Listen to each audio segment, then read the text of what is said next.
प्राण और जीवात्मा एक है, वह अलग अलग है। मृत्यु के उपरांत शरीर को पहले कौन छोड़ता है?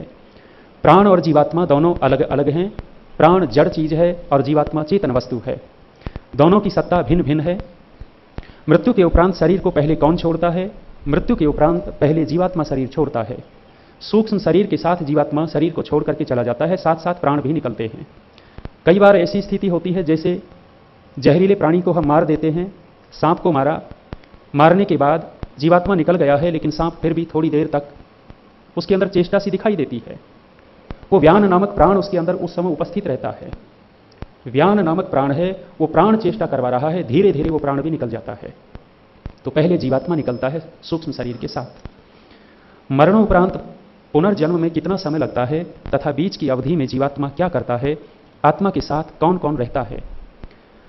मरणोपरांत पुनर्जन्म में कितना समय लगता है?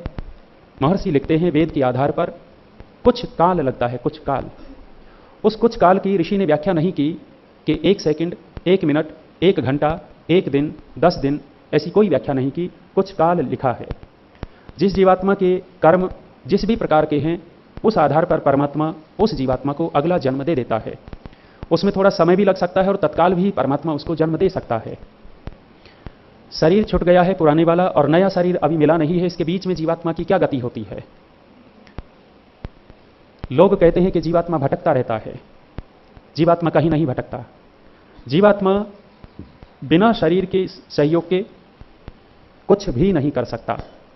पुराना शरीर छूट चुका है और अगला शरीर मिला नहीं है, तो बीच की स्थिति जीवात्मा की कैसी है? मूर्छित अवस्था जैसा, बेहोश जैसा है, उसको कोई भान नहीं होता। वो परमात्मा की व्यवस्था में है, परमात्मा के अधीन है, वो कुछ नहीं कर सकता अपने आप। कुछ लोग कहते हैं कि वो शरीर छोड़ करके वहीं कमरे में रहता है, घर में रहता है, सबको देखता है क्या कर रहा है। कुछ नहीं है ऐसा। वो देखता है कि मेरे शरीर के साथ क्या करेंगे। कोई मोह नहीं रहता, उसको पता ही नहीं रहता कि अब मेरा ये शरीर था, अगला कौन सा शरीर मिलेगा। तो ईश्वर की व्यवस्था में चला जाता है।